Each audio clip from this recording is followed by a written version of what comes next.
It's not connecting.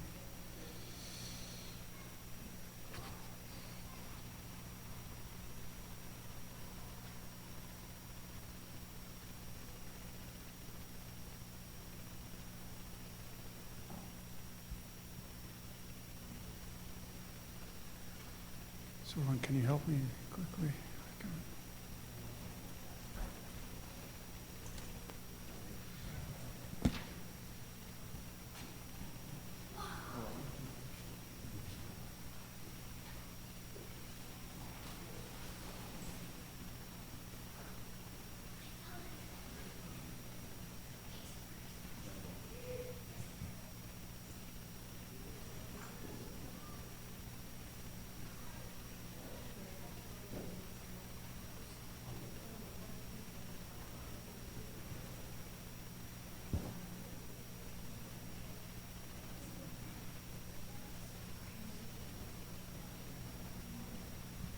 So today, until he gets the thing up, it got time out when we were praying.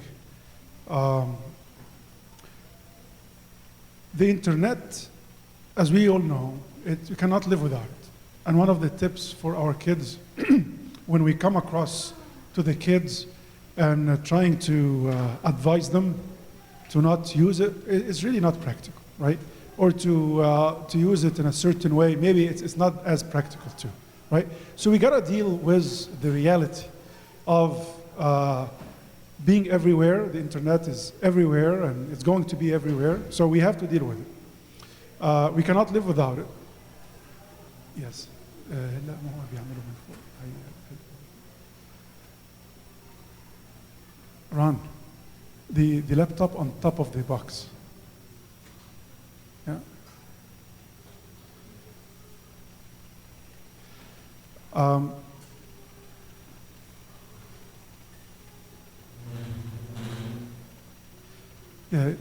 Ron, click on the team viewer, the blue team viewer that you can see it.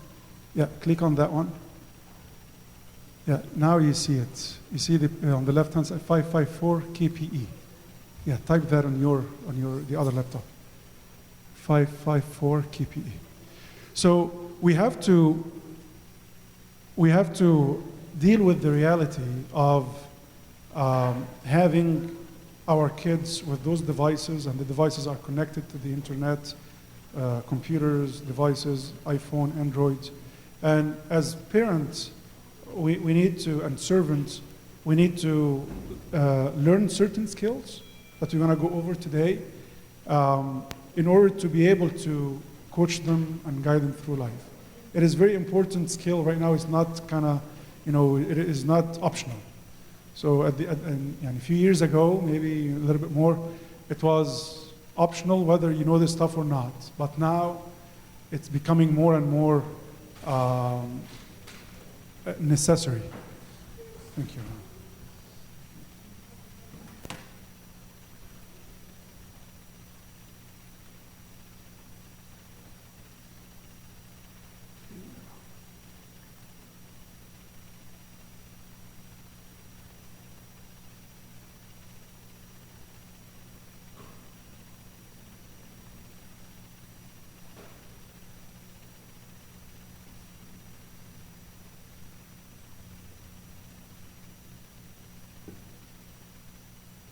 All right. So the point here that we do everything on the internet right now. There's no way to avoid it. Shopping, everything. I go very quickly on this stuff. The one other thing to understand is that there's the pattern of usage is a little bit different for our kids. You and me, when you kind of try to go to the internet, we want to do a little bit, search, emailing, shopping. That's our usage. For the kids, it's a little bit more than that. They do all the above, plus socializing, plus, all kind of chatting, homework, games, movies, music, everything. Their life is online. So we were raised in a certain way. We have real life and online life. For them, it's just one life, the online life, right? It's so important why I'm doing this, because we really need to understand where they're coming from in order to be in their life, for them to listen to us, to make sense to them. And they come, come to us for advice. So we have to be really reasonable to them. They need to look at us as reasonable parents when we do stuff. So we need to understand where they're coming from. It's their life, it's their world. We need to go to their world with them. We need to understand the danger of that world so we can explain it to them in a reasonable way. There are 5 dangers on the internet, on the online world. Real, true, very real danger that we are dealing with. The bullies, we know of many sad incidents where people got, a girl got committed suicide because of, online bullying. So it is real. Now we have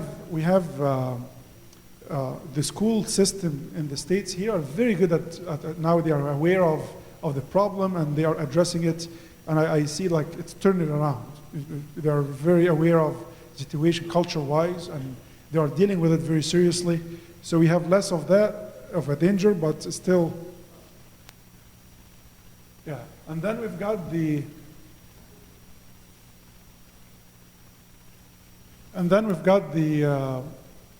addiction, and we're going to talk about that today.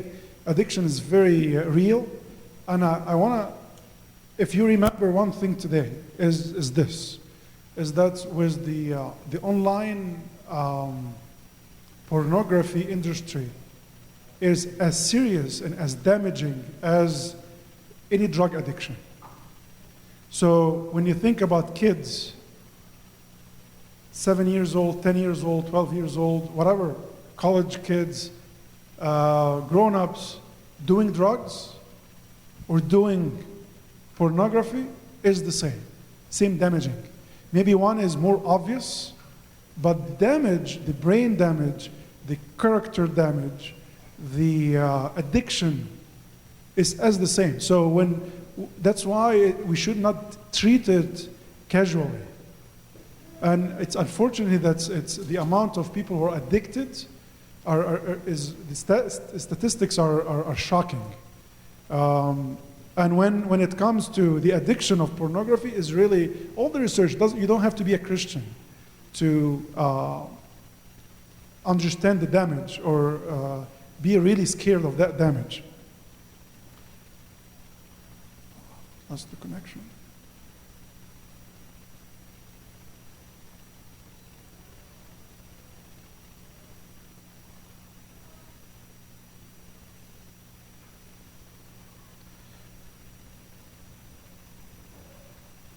So we've got the 5 dangers. I don't know what's going on today. It's really acting up.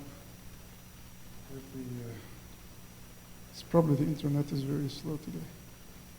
Here we go. We got it back.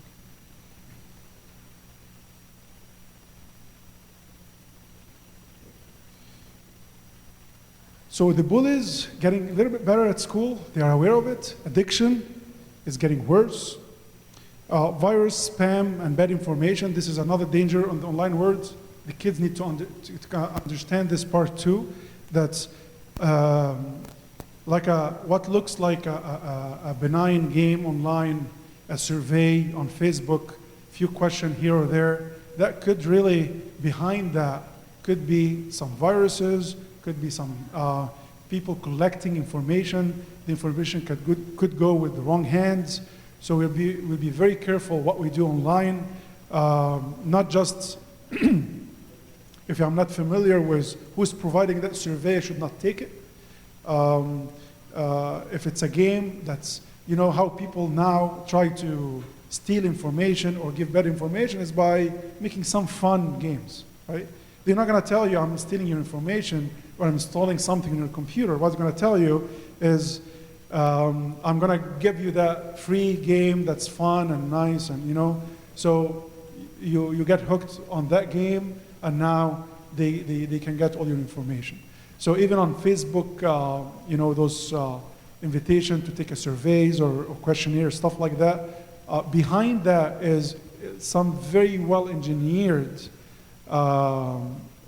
programs that's gonna do stuff in the background. I share with you, like yesterday, Carmen, my wife, was asking about, on Facebook, suggested a person, do you know this person? And that person, she knew from long time ago, no connection whatsoever. There's no common friends. So this is how scary it is. No common friends, zero. But Facebook was able to recommend it as a friend, a connection. She was happy that, it's a person, but how Facebook got that information that she knew her? That person was like 20 years ago. It was part of her life. And there's no connection, online connection, that could connect both together. I have similar experience with some other tenants who lived in a property that I was renting. No other connection except that, but every time it shows up as a connection, there's no other, he's not on my contact list, he's not on, so there is a lot going on, a lot of engineering going on in the back end. As someone who works in a technology company, like in a technology department, a company, I can tell you there's millions and billions of dollars are spent on those type of engineering, big data, streams that's coming from all over the place, correlating the data together, making sense out of it.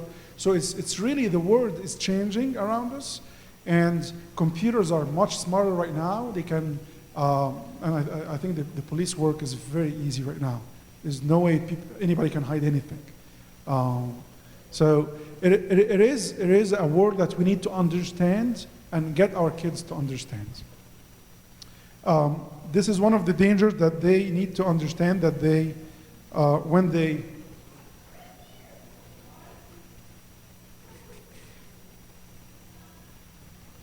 they do go online, they understand this behind the scene, what's really the social engineering that's going on, and how powerful the servers are. Is not just a survey, it's not just a game. They need to think about all that. When they install an app on their phone, the app has access to where they are, the contact lists, the call history, the emails, the music they listen to, everything on their phone. And when you install the app, you can see all the permissions that the app is requesting. And it's up to the app, and nobody reads the terms and conditions, right? Everybody accepts. So the app is actually any app, like a game that you install to play basketball, right? That app has access of where you are. They don't make the game because they are in the game business. They make the game as a tool, but they are in the data mining business, right? So you could install a free game, a very nice free game, and the reason it's free because they got access to all kind of information that you give them permission to, and they can take this information and correlate it with other information, and now they can target you with exactly what you need, and they know what's your taste, you know what you like, what you don't like, and this kind of stuff. So that's the world that we're living in, and there's no way we can avoid that. There's some techniques we can share, but it is what it is. And there is the pedophiles. The pedophiles is another very well-organized industry out there. I was called industry, but it's a community, a very well-organized community that they have a global network. They can help each other find children, and they are very, they have been evolving their techniques and their way of how to target kids, and how to, if somebody is find out certain information, but the kid is a little bit away from them, they have a network. Oh, I know somebody in that area. He will make use of that information. So they pass along the information, they share information, and it's like a big community of pedophiles out there. So you'll be surprised how many one of the stats says at any point of the day, there's 50,000 pedophiles online trying to get access to children. And then the porn industry is an obvious danger too. Oh,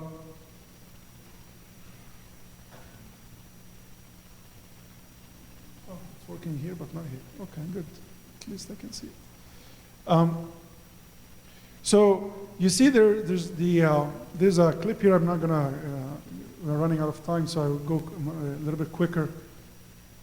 It's really another drug. So like I was saying, the one thing that we need to remember today, that's if you see a kid doing heroin or doing really very bad drugs, it's the danger on the brain and the danger on the personality, on the character, is as damaging, as serious as somebody doing pornography, for example.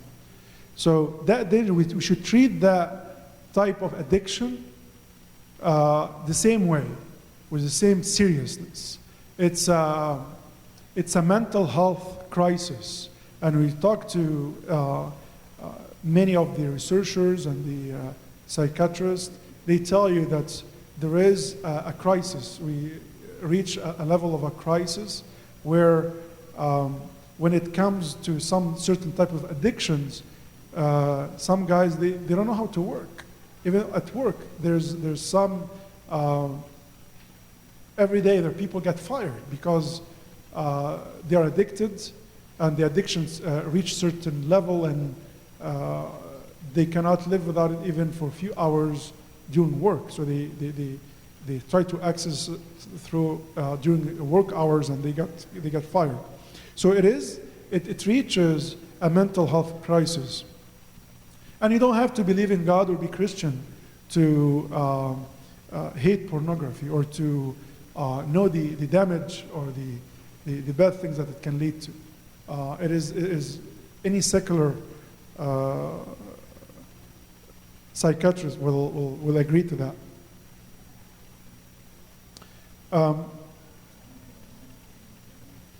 I'm not going to go through it. I use this slide for other settings, so I'm going to go through this very quickly. Perverting God's image. We all understand that, how it promotes demeaning view of sexual relationship. It attacks everything God cherishes. It's really something that it's very awful, and the danger on the kids is that it interferes with their development, their mental development, their character development. So it's really very damaging of who they become when they grow up.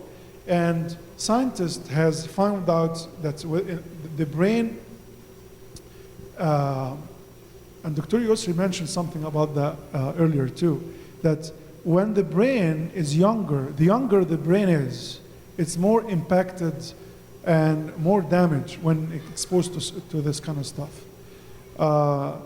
The brain is very fragile, especially when it's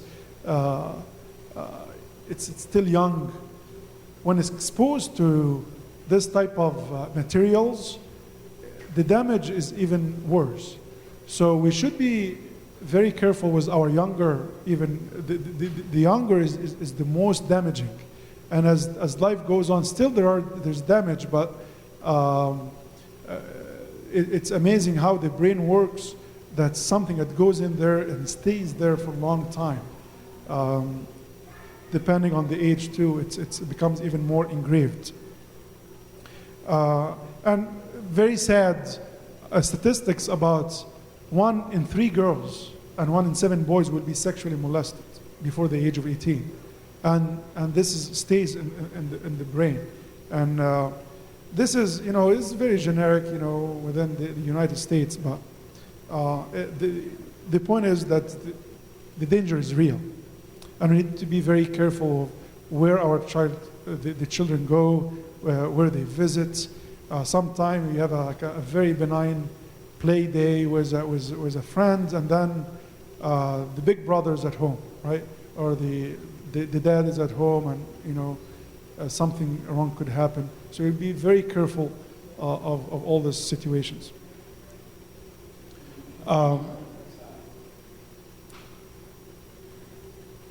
So the addictive behavior, it's important to understand that within the pornography, it actually takes stages and it reaches addiction. And it's important to, like we're talking, if you want to remember one thing today is this, that it is really serious, that we should treat it exactly as doing drugs, like doing heroin or any of those very serious drugs. We should deal with pornography in our houses, in our homes, very similar on a same seriousness. It takes some escalation, addiction escalation, desensitization, and then the acting out. So there's some cycles there that need to be in each of the cycles. There's different solutions. It's a very aggressive industry. There's a slide, I don't know if I deleted it or what, but one of the slides, one of the shocking facts is that the porn industry makes money more than, it's a bigger, larger industry than all the sports teams of the United States and ABC, NBC, and CNN combined. This money comes from somewhere, right? And one other thing that I was just heard that, you know, when there's a technology, for example, of the VHS, the videos, right? VHS, and then it came the DVDs and then the Blu-ray. The industry that all those technology rely on to shift the market or retire one technology and go to the next, you know, is the porn industry. It is that big that it actually the one that controls and CNN and, you know, and the movies and the, you know, Netflix, Blockbuster, you know, all this, those are very small guys compared to the others. It shows you how serious is that. The main point I'm trying to make is that it is an industry. There's people making money out of it. And it's very serious. And they are targeting children because they know the addiction. Think about drug dealers. They got a customer once, they got it for life, right? And that's the same idea. It's a big industry, big money going in. It's a lot of people interested, and they have tactics and strategies. They have business people, marketing people, billions of dollars is spent to hire somebody. So they are on the attack. It is not just that it's some, you know, amateurs out there trying to do something, but it is really a big industry attacking our children, attacking our purity, our own purity. And it is real, and it is like drug dealers, and you're dealing with them everywhere. So it has to, yes, sir. Is there a certain age when these things become attractive to kids? So, for example, a 6-year-old might not be attractive at a 12-year-old who starts to get attractive. At which age? Yes, we're going to go through some of the age best practice, but I think it's more on. So there is the one side that's the kids get attracted to, and there is the other side, which is this tactic, which is misleading URLs. So a kid doesn't even know anything about it, but they don't know how to spell SpongeBob. They're looking for a SpongeBob, you know, and they mistype it, and now they are on a porn website. And they deliberately doing that to target kids, right? So it's an industry, like I said. So they know that kids gonna search for SpongeBob. So maybe if they misspell sponge with a E, not an O, then it's a porn website. Bob the Builder, I think there were some examples of when they give this tactic. There were very well-known examples. The White House. Somebody was just going to the whitehouse.com. It used to be a porn website until 2004. And then they got the domain name off of it. It's .gov, the real one that was .gov. but .com, somebody just going to the White House website to see something for the government, and here you go. So they try to, as an industry, they try to target. They are on the attack. Even people are not interested can get, by just misspelling the URL, they go somewhere. And that's where it is important as a skill to know how to filter this stuff, how to protect our kids and our houses and our devices from this type of tactics. This tactic is targeting kids' website with famous characters and famous brands, targeting government and religious websites. You'd be surprised how when you get, to misspell something online, and all of a sudden you get, if you don't have those filters, you could be exposed, your kids could be exposed. Other tactics, like we were talking before, there's a very strong engineering going behind it, that you have like a program online, all the time online, going to chat rooms. It's not a person, it's not a real person. They call it, it's a bot, it's a robot, but they call it a bot, who actually posting stuff online and try to get people, can carry conversations with people and get their information, try to get their information, get their phone numbers. And our kids, because of the ignorance factor, and this is what we're trying to tackle, the ignorance factor of the kids and the ignorance factor of the parents. They use the ignorance factor, and they try to collect this information and target the kids and the parents and the houses. So, go quickly. All of us are, we all hate spam, right? I don't know how many times you get like those messages you try to click on.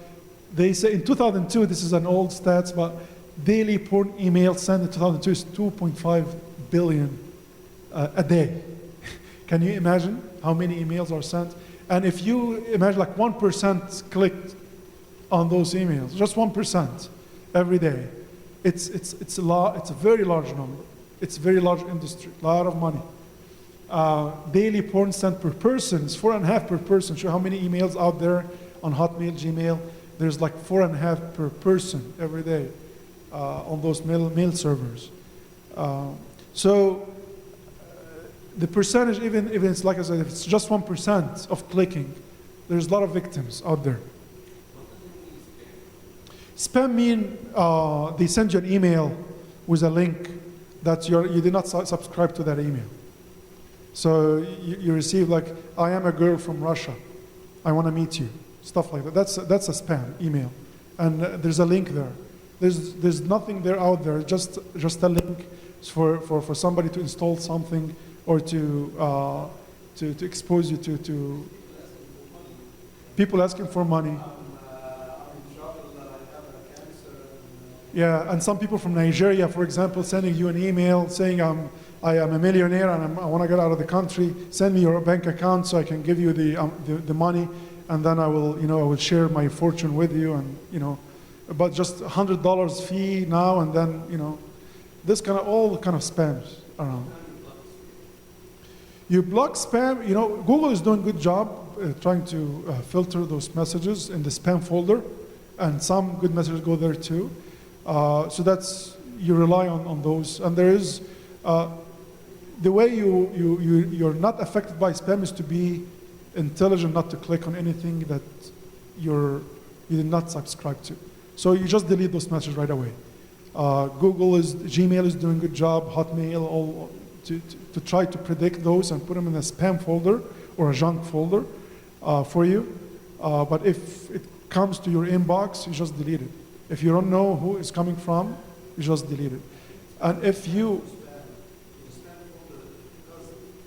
it learns too. Yeah, that's a good point, because there's you can mark it as spam, and now you are contributing with Google too, with other users. If many users say this is a spam, Google will learn it and will do it for everybody else too when they see this type of message. Another thing on the email, since we're talking about that, is sometimes it's called a phishing email. Phishing emails are seems like they're coming from your bank or from someone that you do business with. So it comes out like, this is from Bank of America. And they say, you have changed your passwords, or you need to provide your password because, so they try to make you to type in your password for them on a website, right? So that's why all banks tell you, we're never gonna ask you for your password. If you receive any email from anybody pretending that they are us, we're never gonna ask you for your password. So those emails might have the logo of Bank of America or the logo of whatever trusted brands that you are dealing with. If they start to ask you some personal questions, you should be very suspicious. Should not give any information to this kind of emails or links. If I receive something like that, I usually go and not click on anything on the email. I go to the Bank of America website, I log in there, I don't use their link. I go from the outside and log in, or I call them, but I never do it through emails. And they never do it through emails. So we need to also teach our kids this kind of tricks that spammers and the industry is using. Yeah, those are some of the shocking facts. This is the slide I was referring to. I thought I deleted it. So it's really larger than ABC, NBC, CBS combined. And also, if the $6 billion there, 12 is all the NBA, NHL, MLB, and NFL combined. And even if you combine the two industries, it still doesn't come close to the half. So it is a big industry.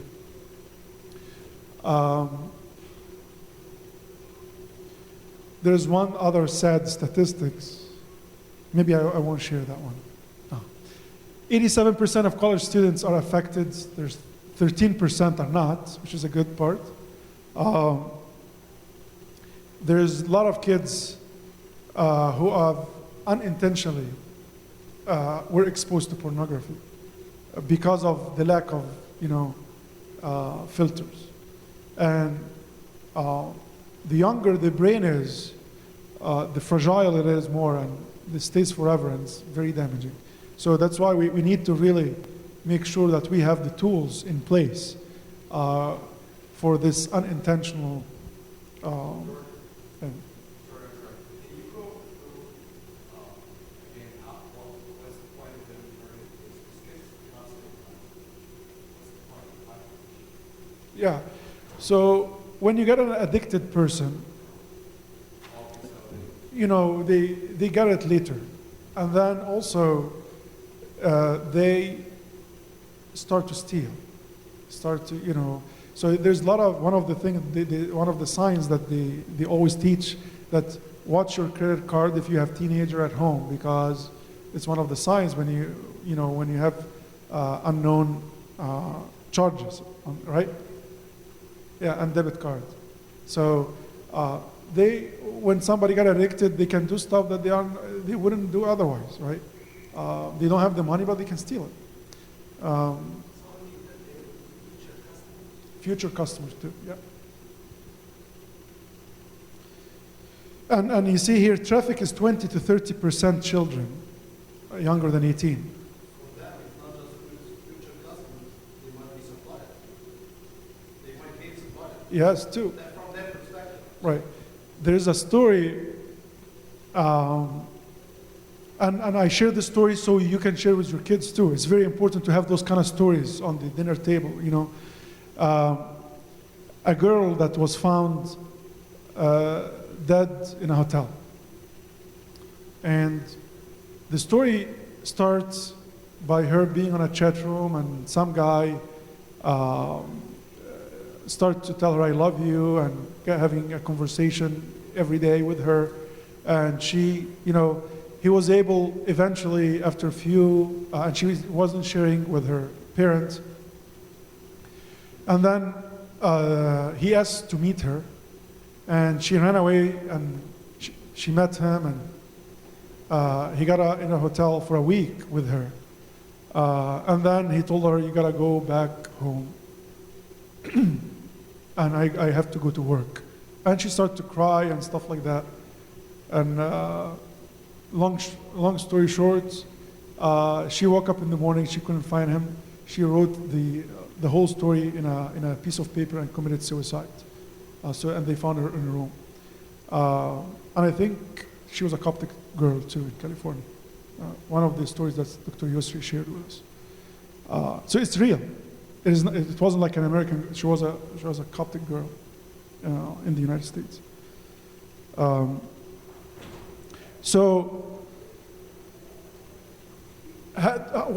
Having that channel open with our kids to always know what they're doing online and having the tool to protect them is very important. The youth ignorance factor is important too, because the industry rely on that. This is a big factor of how they target the kids. They did a survey they asked the kids aged 7 to 17, if as online, would you freely give out home address? That was a question. Would you give out your home address during a chat online? And 29% said yes. They don't see anything wrong with that. Would you freely give your email address? And 14% said yes. Giving 14% of all the kids, it's a big number, right? Because all of them are online now, right? So what we want is 100% of our kids don't do that. 100% of our kids understand that they should not give any of their information, email or home address or anything online. I tell you, very smart kids don't understand this. For them, it is not common sense. For us, it is common sense. Don't give out this information. But for many of them, it is not common sense. They are very, innocent, and there are techniques. There are techniques that they use, the industry uses to get them to feel comfortable to give it away. So they need to really understand that this is a no-no in the online world. You never give out your profile, all your online profiles should not have this information either for the kids, for all the kids. 65% of all parents and 64% of all teens say that teens do things online that they wouldn't want their parent to know about. That's like 2 and 3 kids would be, doing stuff that they wouldn't share with their parents. The other factor is the parents' ignorance factor. So we talked about the children ignorance factor. Now the parents' ignorance factor. There is a book, a small, like a dictionary for the teens lingo they use online. There's some new language coming up, and I was visiting Canada, and the daughter of my cousin, she had that book. It was really interesting, looking at what does it mean. Maybe some of this we know, right? LOL is very, very obvious one. Be right back, laughing out loud, be right back. Age, sex, and language. So this is in a chat room. P911, parent 911, means parent in the room. 420 is a code for a drug. So there is some codes that they use. FTF, face-to-face. There's codes for drugs. So there's a lot of codes online that they use together. So when the parents are not aware of this, I think it's another code also for a drug, a different drug. And there is a parent in the room. There's another code,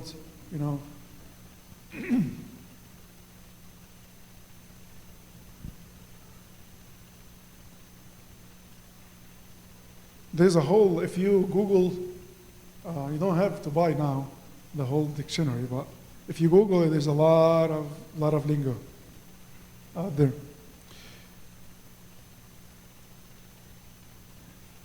So those are the stuff that we talked about. There is the aggressive industry attacking on the attack, very well engineered and money spent there. There is organized predators, very well organized community out there. They help each other globally, they're a global network. They have techniques, evolving their techniques. They are teaching each other. Ignorance factor, parent ignorance and children ignorance, and also our corrupted self-nature. It's another factor, right? All these factors together, we need to understand and make sure we have solutions for all of that. Aggressive industry and organized predators and ignorance factor, talks like these, you go and research and learn the skills. Those are good techniques to put some safeguards there. Our corrupted self-nature, the Holy Spirit is capable of changing our nature and to protect us. So we need to do all. The purity battle is expanding. It's everywhere. It used to be very tough to get exposed. Now it's very tough to get not exposed. You just turn on the TV any time of the day. Here you go. You got the commercials are impure, right? The diet, like the dieting, some of the diet get the best body, stuff like that, all stuff that's just a sexual culture we are living in. The body is for them, the body is for sexual immorality. That's what the body is for. Our view is the body is for the Lord. So the purity battle is expanding everywhere. It's not just now when you look for it. It looks for you. So we really need to be good at this skill of trying to preventing from reaching us as much as we can, and also to be good parents, to be able to talk about this stuff with our kids and make them comfortable talking to us about it. So what to do? There's a lot of maybe negativity and some scary stuff, but there is stuff that we can do. So first thing is really to learn the essential skills to be an internet parent. It is not optional anymore. It is not. For a parent not to understand how to operate the iPhone, to make it restricted apps, or this stuff. It is not optional. Every parent must know how to do this stuff for their kids. Discuss and publish family pledge. I have printed some printouts here. Before you go, maybe everybody can take a. It's called the Family Internet Safety Pledge. A good thing to share with our kids, to read it with them, and it's gonna trigger some conversations with them. Sometimes we don't know how to start the conversation. This could start it, right? So we read it with them, and some people like to maybe sign it with them and publish it somewhere.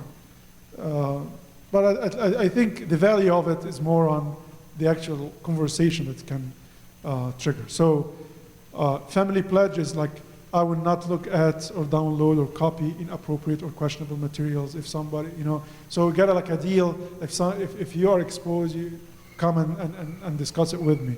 And we, so this kind of stuff, there's like a 13 item to discuss with the kids. So feel free to take one and share it with your kids.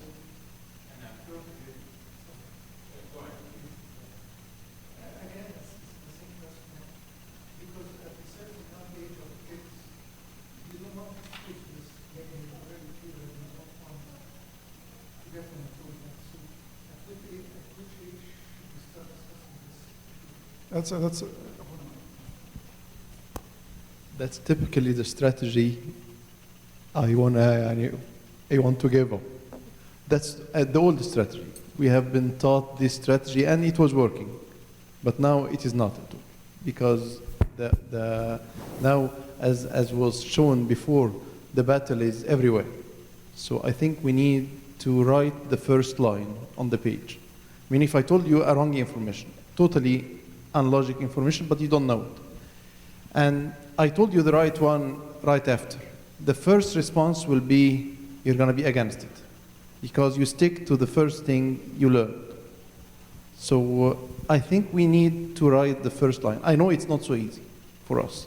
And it does, I'm sure you should give an appropriate information according to the age, but I mean we should be attacking. We should be writing the first knowledge or information on the page, the pure page of our children. So I think my experience, I don't know if Abuna has another opinion, but this strategy is old-fashioned. It's not just a fashion.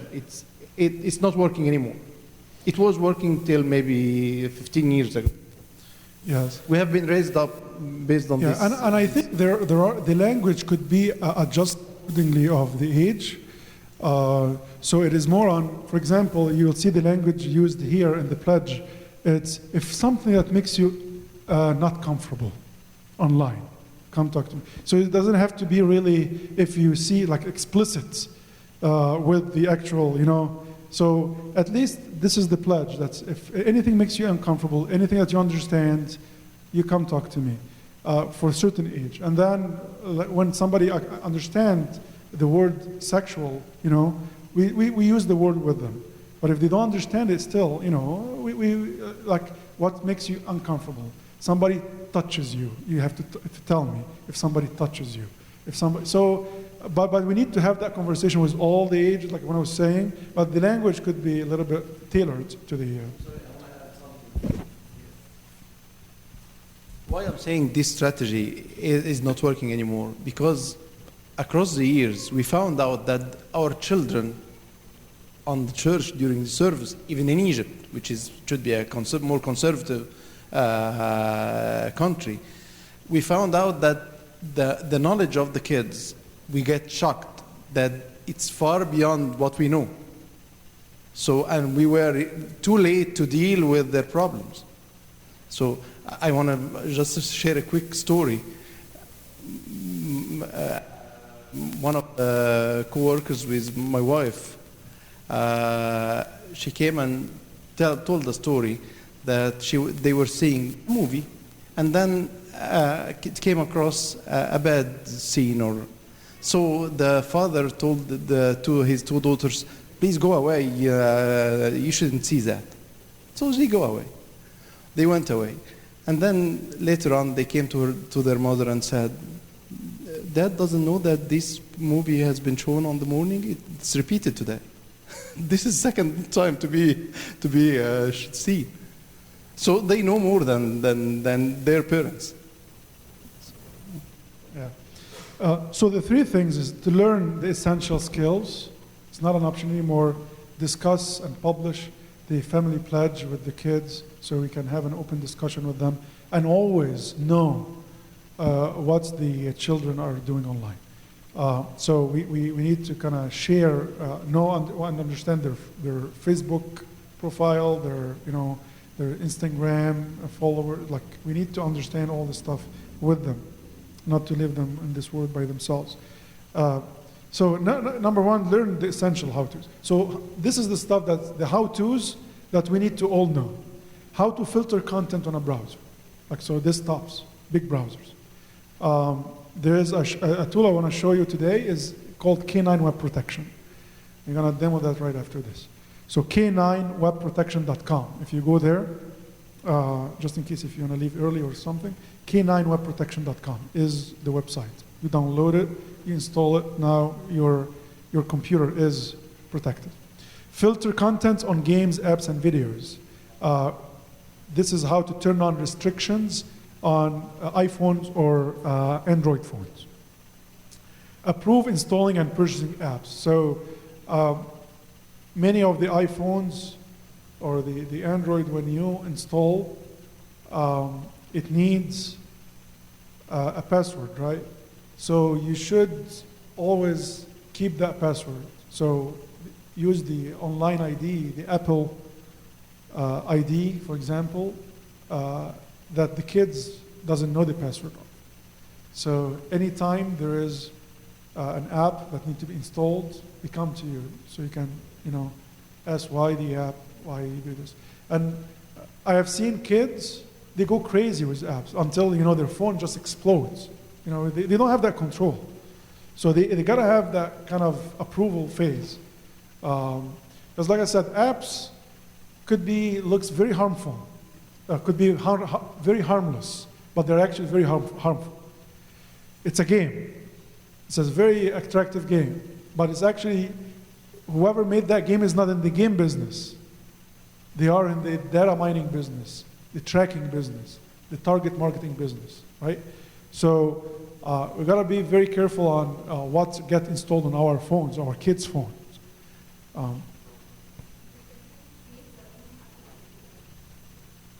Not necessarily. This is.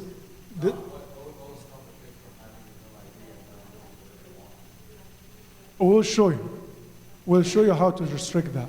No, they cannot. They should not be able to. Daniel.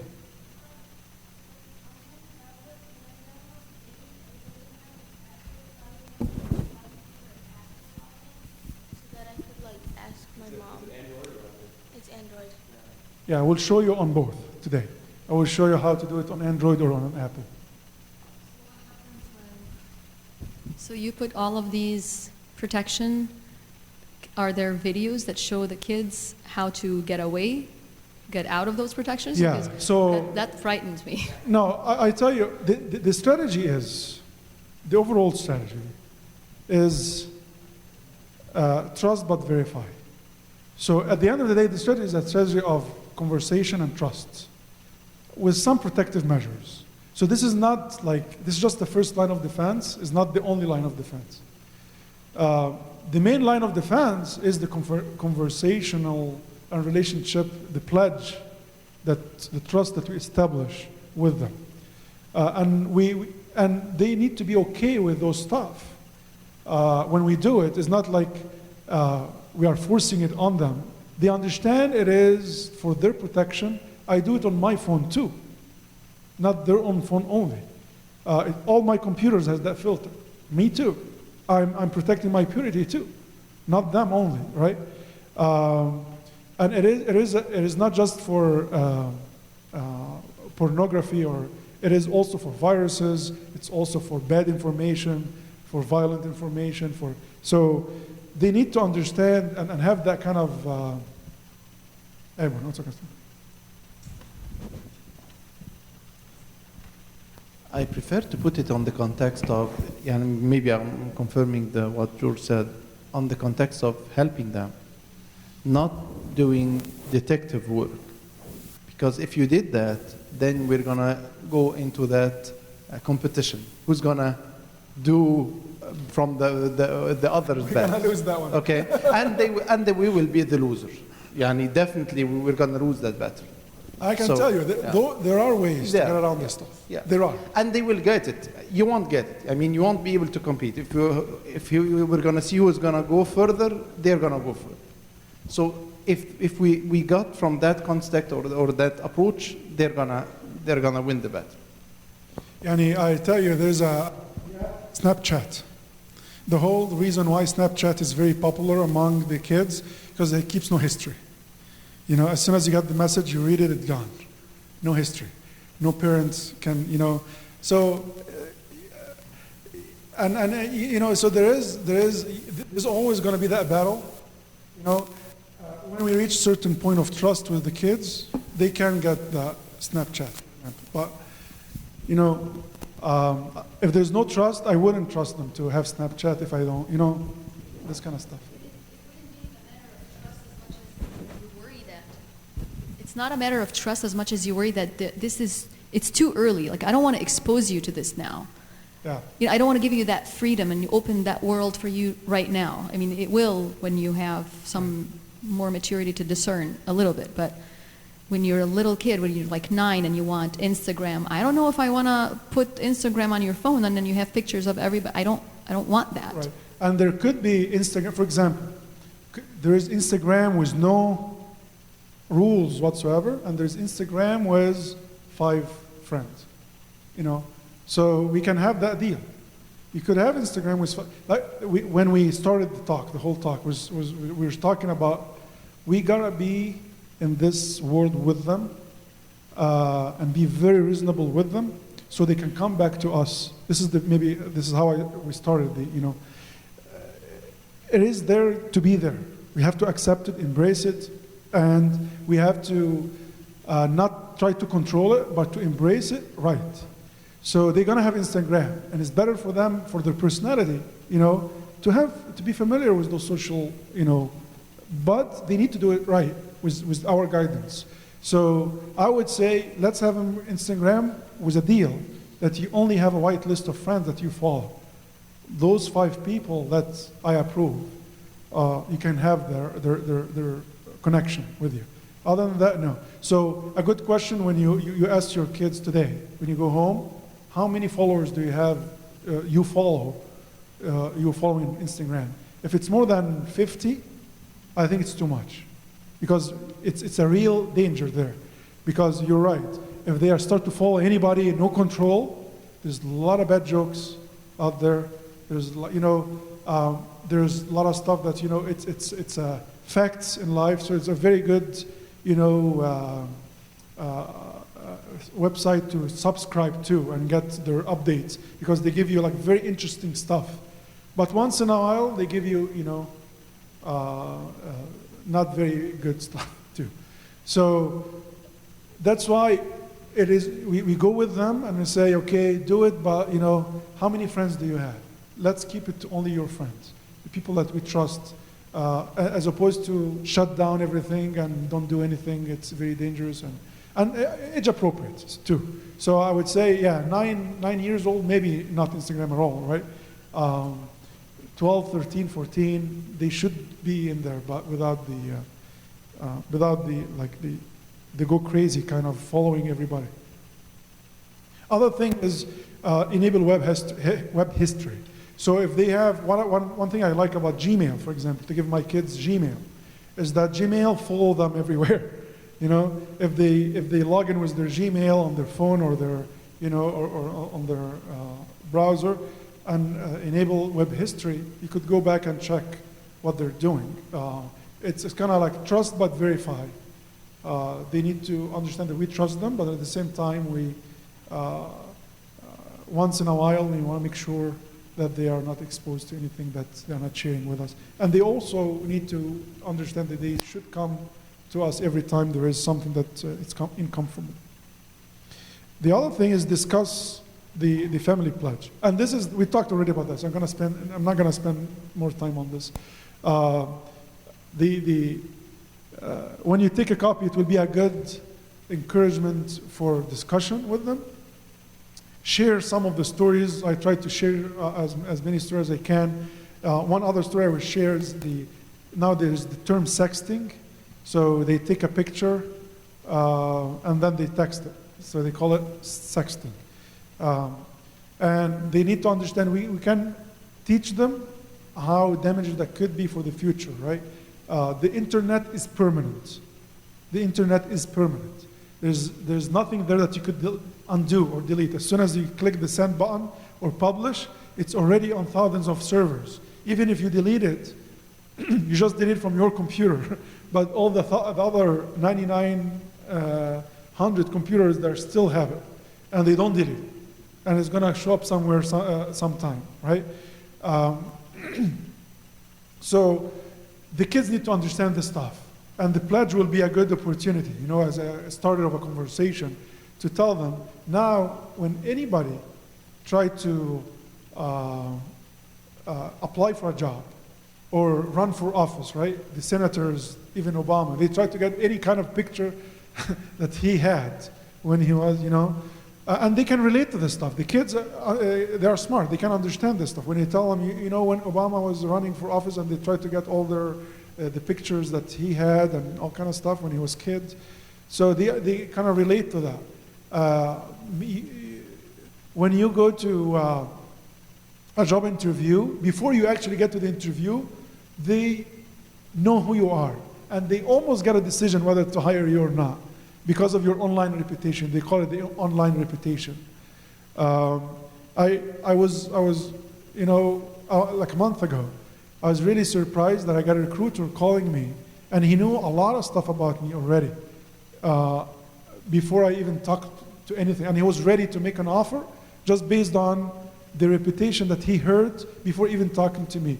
The interview was just a casual thing at the end to confirm, But most of the stuff they already know because of the networking, the vendors that we are dealing with, they visit us and they go out and all the stuff that we publish on our professional network, they understand and they see it.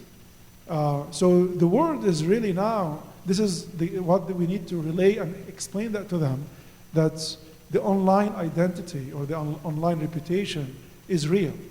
So, and the internet is permanent. Anything you do there, it stays there forever.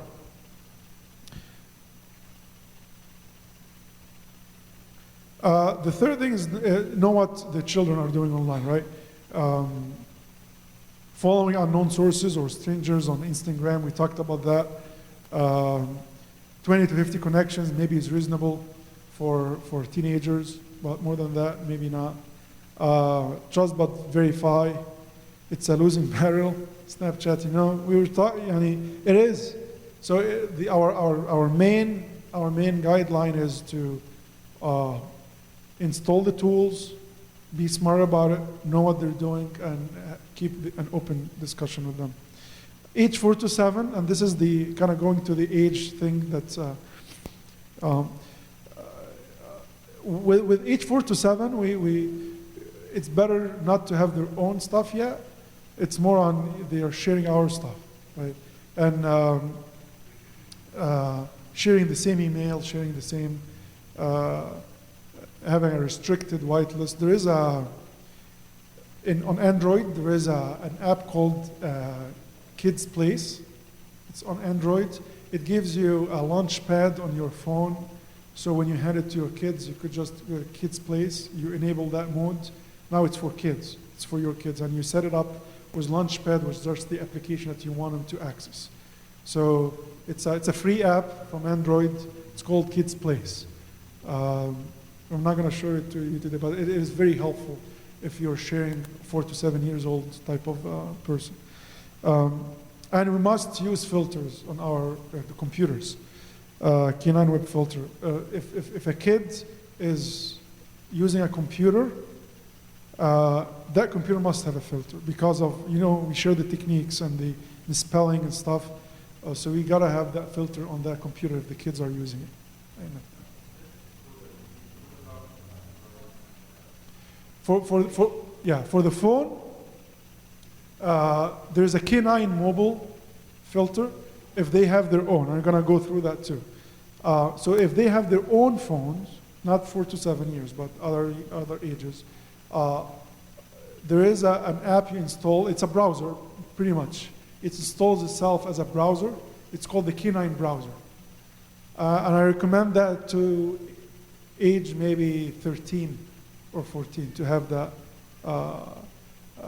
browser. So they don't use Safari or Chrome. They use K9 web browser. And it's a built-in browser that is not going to show anything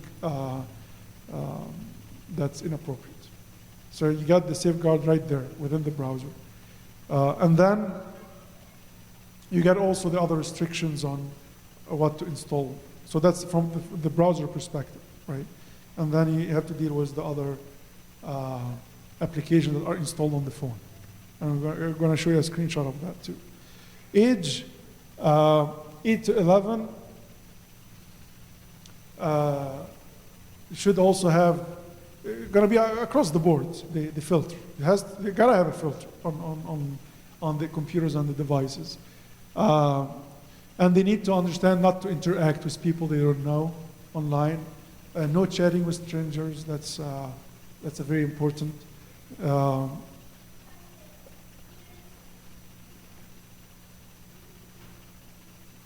and look for any behaviors or warning signs. When it comes to age 12 to 14, it's similar to the previous one. It needs more explanation and more why we do what we do. It needs more on why we disallow chat rooms. Explain it. Approve buddy list and explain. We have to, like all the friends, to be, not 500 following on Instagram, right? Limited time. Limit the time online, and this is, sometimes it's harder than said than done because they have it in their pocket and they're tempted to do it all the time. But they are open to, when we, they think that we are reasonable, they are open to this kind of stuff because they understand, they are very smart, so they understand that too much is too much. They understand. Believe it or not, they do understand that too much is too much. Sometimes they resist because they don't know anything else. They don't have anything else to do. Or sometimes they think we are not reasonable, so they just, anything we say, they said no. So we need to come across as reasonable on their side and have a conversation on what would be the good, how much is too much, right? And they pick the rule and they pick the time. And now they picked it, we just hold them accountable to it. Age 15 to 18, now we prepare them for college. So now they could have the normal browser and we validate with them. So kind of, you want to spend with them those 3 years before they go on their own, as if they are on their own, right? You're just there for guidance and you watch them on their own, those 3 years, right before college and before they go out.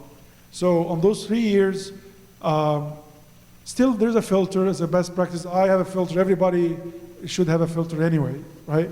But the K9 browser, maybe it's embarrassing at that point for them, with their friends.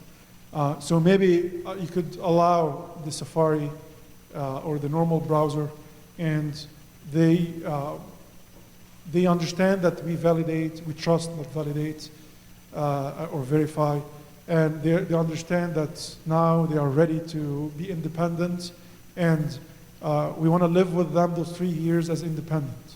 And we just watch them before they go on their own, and they need to earn that kind of freedom throughout the 3 years. And there could be some mistakes through the years, but you're there with them during those mistakes. And then now when they go on after that, they already kind of practice the independence a little bit before they go. And it's good to always do periodic checks and monitoring and this kind of all throughout.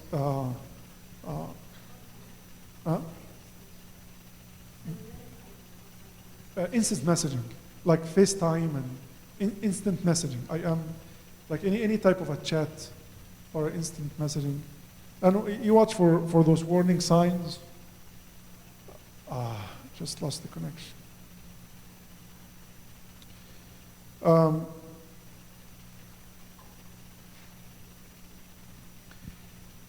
So if you want to go to your phone, there is the now let's do quickly like a quick how to, for example, enable that restriction on iPhone, right? So you go to settings on the iPhone, general, and then you find there's restrictions. I'll try to log in again. Hopefully it will show you the screenshots. There's something wrong with the internet today.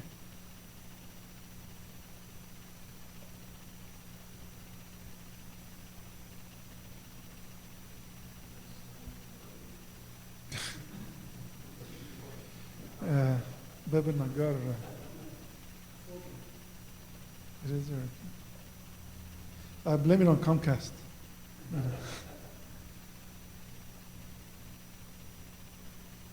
Okay, so the tools are here. This is the list of tools.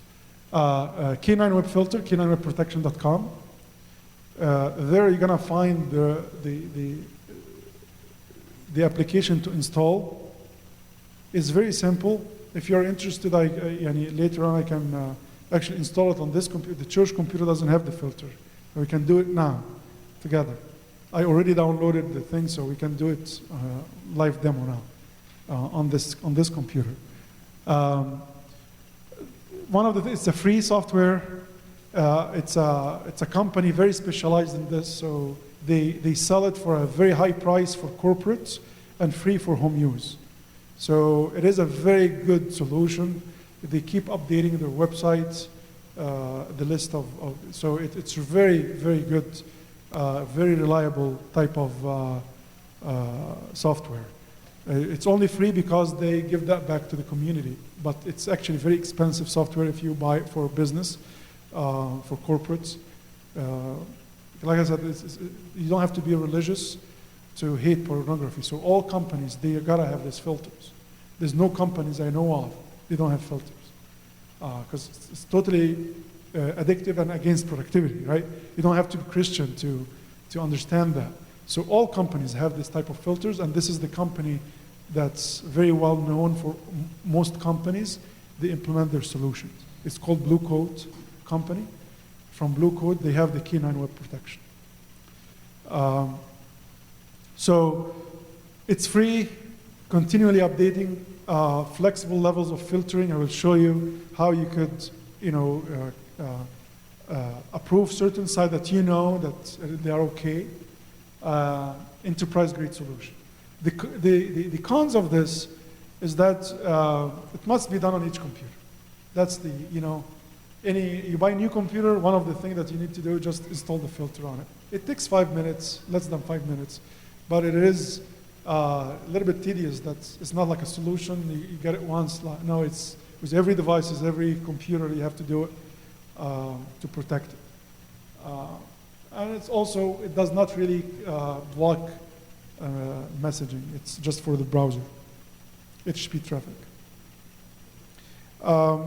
There are other tools, paid tools. NetNanny, I hear a lot of good things about it. I tried it a little bit like a few years ago, and I hear good things always about it. NetNanny is one of the best paid, not very expensive. And they have too, a mobile NetNanny where you could set up all kind of, if you have NetNanny on the phone, you don't really need the other stuff I'm going to show you because they take over, all the settings and everything, make it much, much easier. So if you are interested in paying, I think it's not very expensive either, but it is something that the NetNanny one is very highly recommended too. I don't use it now, but I used to use it a long time ago, like a couple of years ago.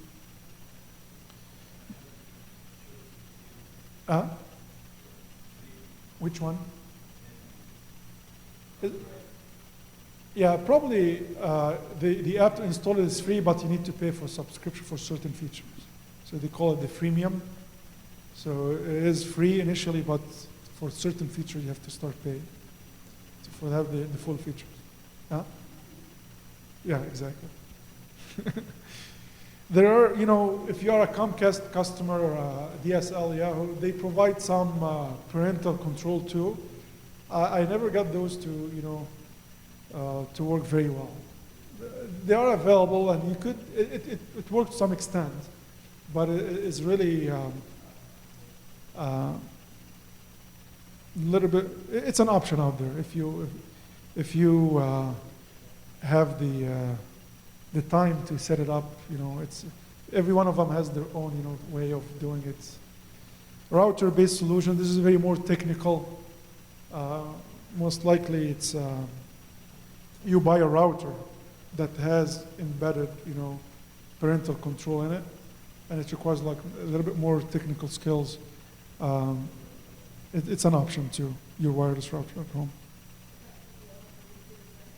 That would be for anything that connects to the internet at this home, not outside the house. So within the house, any device or computer connected to that wireless. So it's pretty much a filter on your wireless connection or internet connection.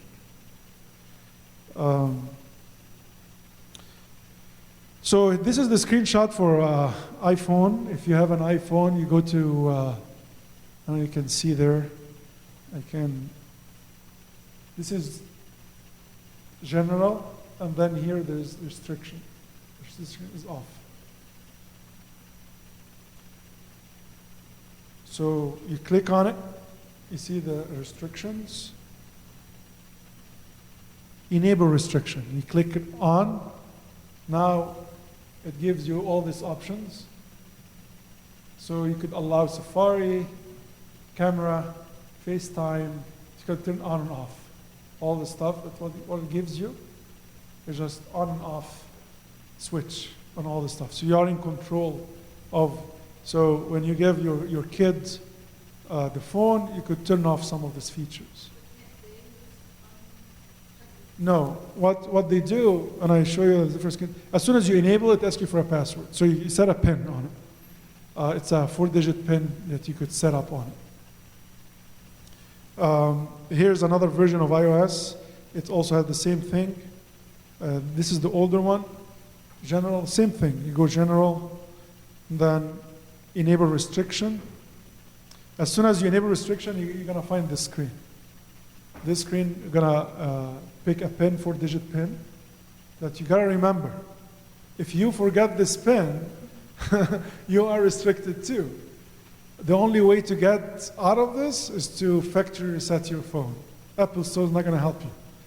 The only way, so be very careful when you pick this PIN number, remember. And then you got to see the screen. In older version, you could turn off YouTube too. I just found out that they took off YouTube off the list. You cannot disable YouTube now on iOS 7, or not, like the iPhone 6, iOS 7. Or starting 7, you couldn't. So,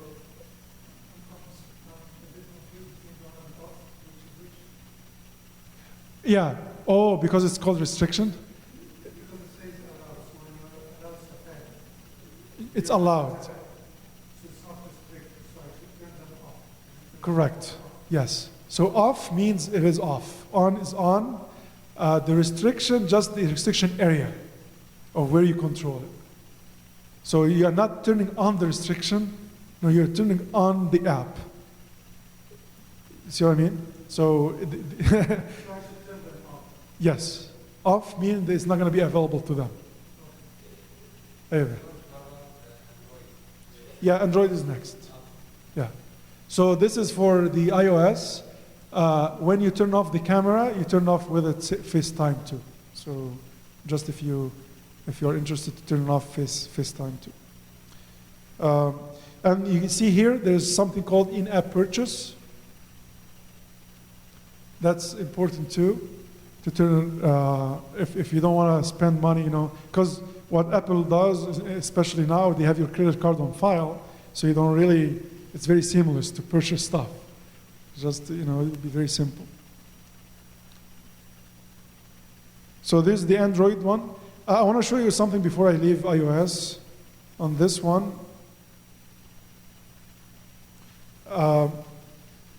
You see here, allowed content. You have music and podcast, movies, TV shows, apps. This is important. Siri, website. So you have here the ratings. If I expand this, you'll see if it's like for everyone, PG-13, R. So all the ratings of the games and the apps and the TV shows. So you could go there and disallow anything that's about PG-13, for example. So you do that in here too, within the restriction area. So now in any Actually, Apple are very good at rating those apps. So when, for example, when I was submitting the church app to the App Store, they reviewed every screen and they reviewed everything and they give it a rating for everyone. There were another app. If the app provides an upload feature of pictures, so I was doing another app for the Copsphere, for example, and Copsphere allows people to upload pictures.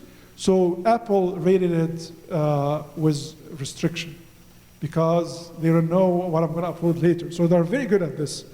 So we could trust the ratings. At the first hand, I was dealing with them. They are very good. They look at all the ratings of the apps. So it is safe to kind of go with those stuff. The Android one is very similar to, oh yeah, Danielle, here's what you do on the Android tablet, especially the tablet. It's a little bit different than the phone.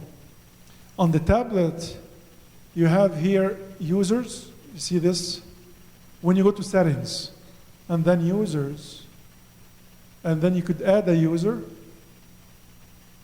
When you add a user, you could restricted profile or a normal user. So here, it can ask you restricted profile. So you click on restricted profile.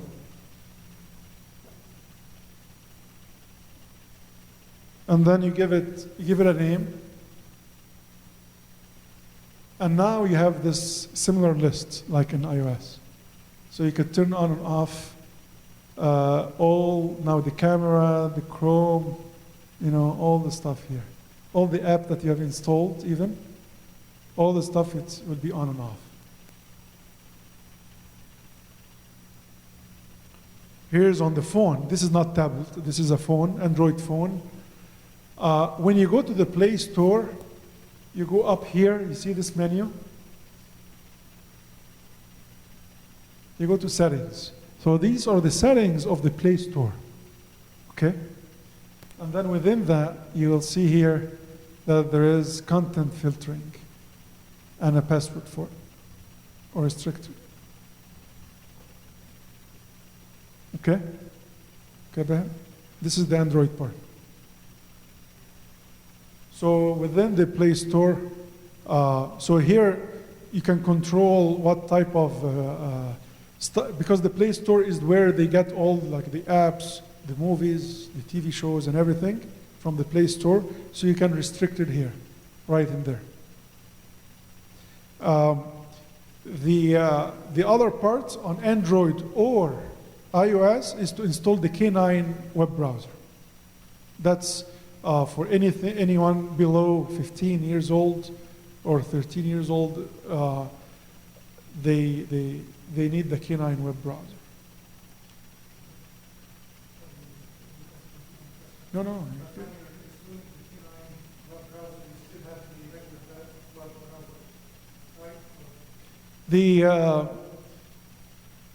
I think when I installed it, it disabled the other one. If you have restriction on. But anyways, it's a good practice. After you install it, you go to the restriction and turn off Safari. I think the installation process could do that for you automatically. If you already have restriction on, it will ask you for the password and do it. But anyway, don't rely on that. So after you install the K9 web browser, go to the restriction, enable it, pick a pen, and then disable Safari. For desktop, no. For desktop, as soon as you get the filter will work. There's no browser. You're still going to use Safari or Chrome or IE, and the filter will be monitoring all of these. So it's a little bit different between the desktop and the phone. The phone, you're actually installing a browser. But on the desktop, you use the normal browser, and the filter works in the background. Yeah.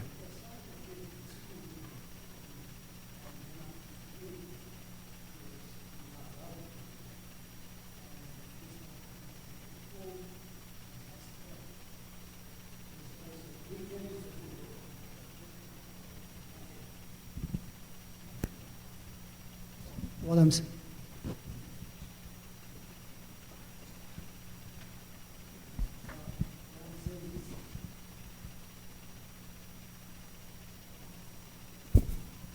What I'm saying is some of the school give kids computers, and that computers you cannot control any software on it or anything on it because the school not allow you even to do that.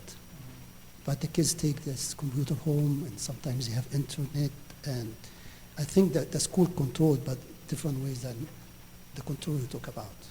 What?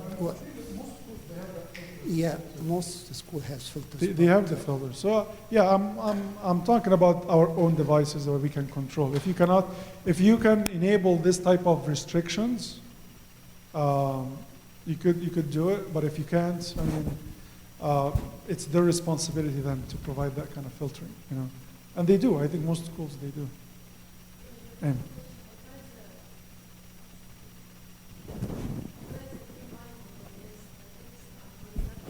and she couldn't play YouTube. You can yes, I will show you that. Yes, by default, the default level. The default level of K9 will block any streaming, including YouTube. So you go there, and so for example, there's a couple ways of doing it. You could go to the website, K9 will say, you cannot play this, right? And it gives you an option, say, override or setup, something like that. So when you installed K9, you picked a password, right? So you could override. So what you do is, when you say override or you say setup, it asks you for the password, and you could choose whether you're going to allow it for 15 minutes, 30 minutes, 1 hour, or permanently. So if you know that you want YouTube on this device, you could say permanently. So it's not going to ask you again. So you're going to allow it from now on. But it's still filtering everything else. So but not YouTube, everything else. Now you give it permanence on YouTube. YouTube itself has a safe search feature within YouTube that's by default on. It's very hard to turn off. So, but just make sure that YouTube is doing a good job on this too. But it's not as reliable. But yeah, you know, our own standard is a little bit higher than YouTube. So it's kind of, that's where there's some stuff on YouTube that they think it's appropriate. We don't think it's appropriate, you know. But I usually do that I allow YouTube for sure. And maybe that's why iOS, they took it out from the restriction anyway. Nobody does that now. But the default level in K9 disallow YouTube, so you need to manually add YouTube to it.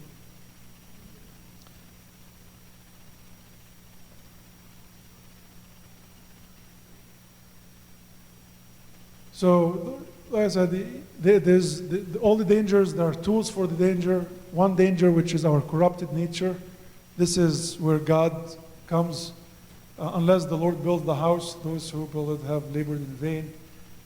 So we rely a lot on our prayer life and our relationship with the Holy Spirit to give us the purity that's only from Him. Apart from me, you can do nothing.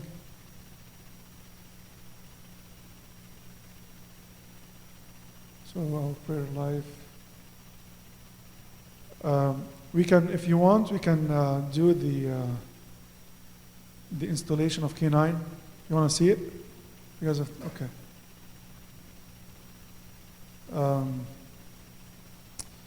What I will do.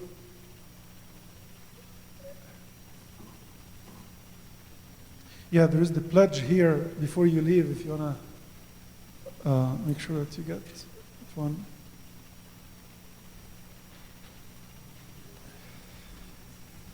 George.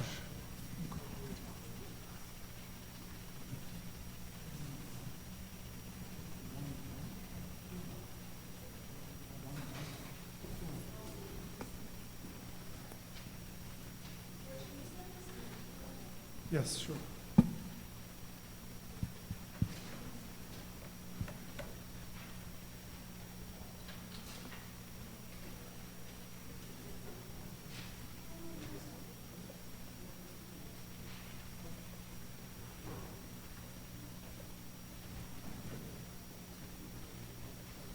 All right, if you, thank you.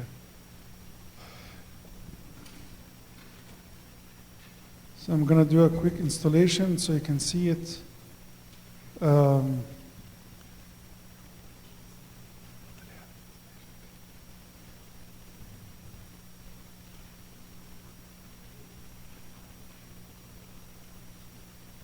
يا جورج 1 1 بعد كده 2 1 الرول اللي فوقاني نمبر 1 واللي تحتاني 1 بعد كده 2 فوق و1 تحت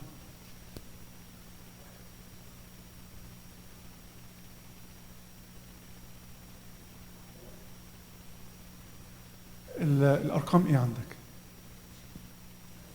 لا الارقام اقرا لي الارقام اللي عندك.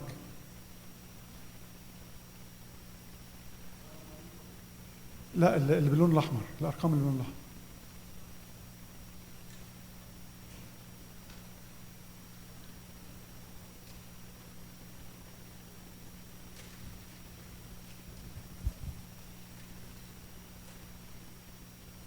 ايوه خلاص يا جورج. I think it's yeah, I got it.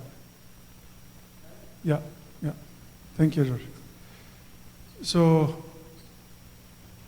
and I did download the, if you go to K9 website, let me go here. So this k9webprotection.com, k9webprotection.com, and then I went to download. So, see here. And there's a Windows download and Mac download. You can see it. So I did the Windows download on this machine.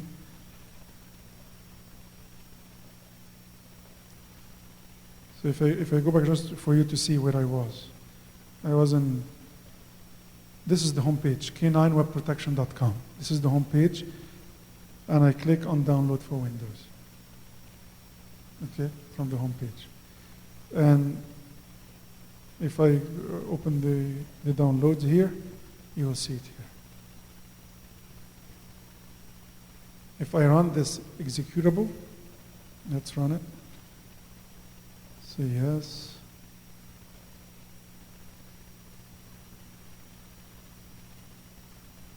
Okay, I click twice. So, all right, so we're just starting, okay? I do next. I agree to the agreement.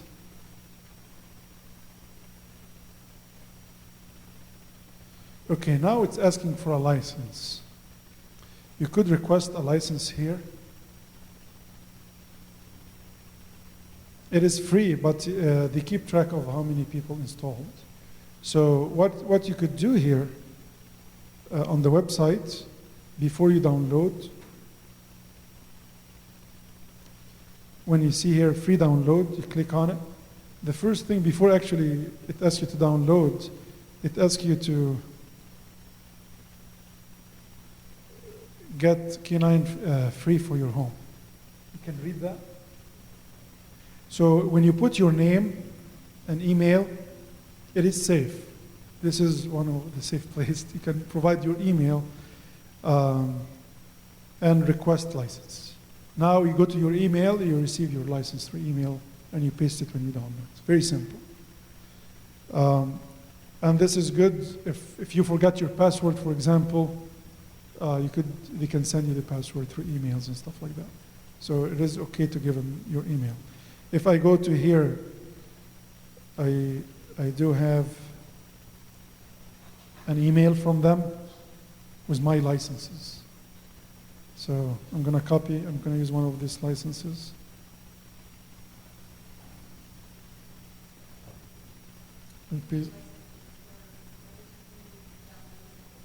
Yeah, for each computer. They say for each computer. You don't have to, yeah, you know. Yeah, it's same on the phone is different. Yeah, it's a browser. It's an app. You download the app and you register it. So here, I'm going to have a password. Each computer is like that. It has to have.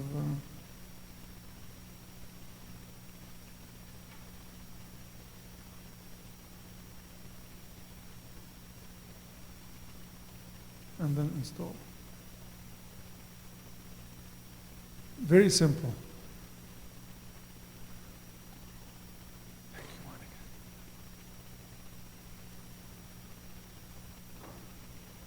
Monica. Okay, and now it's asking if I want to reboot. I want to manually reboot later, so you guys don't have to wait. Finish.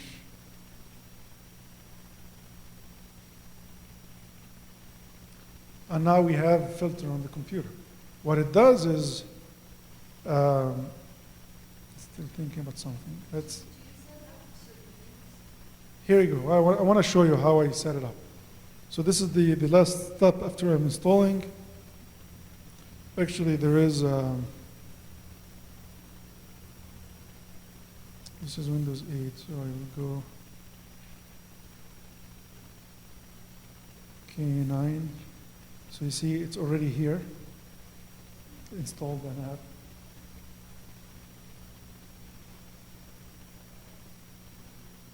So it opens a browser.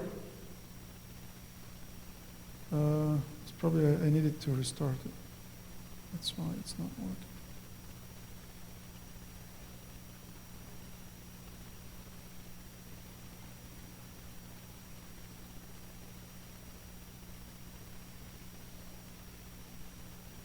So what I want to show you is a little bit of what are the controls that you have, all the settings that you have. Close all tabs. Seems like it needs to restart in order to take effect.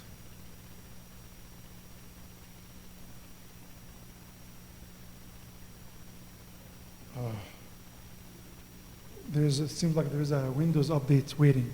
So if I'm restart, it's going to take longer time. Let me try one more time. Maybe it's after I closed IE, it's going to allow us to do it.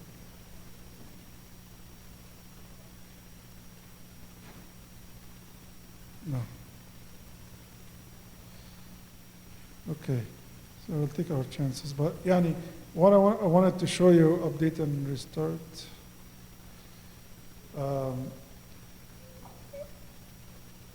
When you open that screen, it usually, there is a button called setup. You click on it, it asks you for your password, so nobody can get into it except with the administrator password that we picked when we installed. After the passwords, you go into that screen, and it shows you multiple levels of filtering. So there's the default level, there is, that's in the middle, and then there is more restrictive and less restrictive.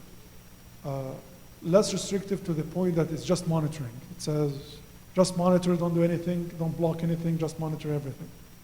That's the least. It just, you know, sometime, I have used this one time when I was doubting if K9 is causing a problem with other program, blocking something should not support, you know. So I just did that for a little bit and test the other program, you know, so to make sure that nothing is blocked. Because, you know, in my profession, I had to deal with a lot of programs, so maybe.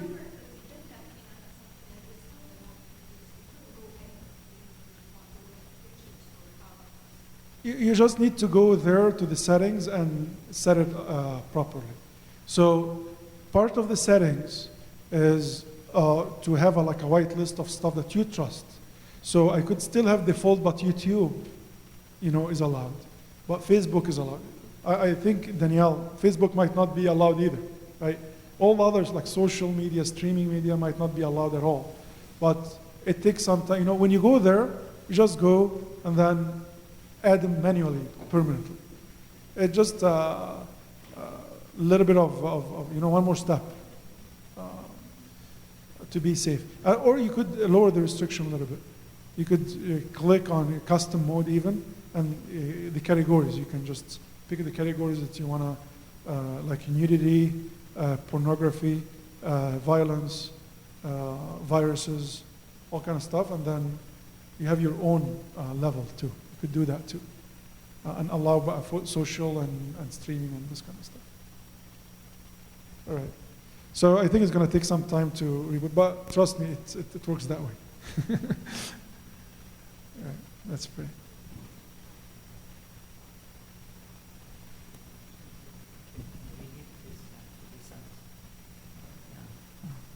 PowerPoint presentation to be sent to all the servants and maybe to all the congregation, I think. Okay, thank you. In the name of the Father, and the Son, and the Holy Spirit, one God, amen. Thank you, our Lord Jesus Christ, for your great gift of your Holy Spirit to be dwelling in us, to guide us and to protect us, and to defend all the bad stuff who are attacking us through the purification and the strengthening our will,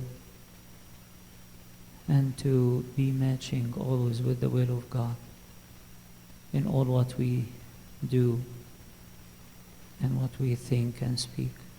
Please, O Lord, help us to be in harmony with the work of your Holy Spirit inside us. Protect us from all forms of evil.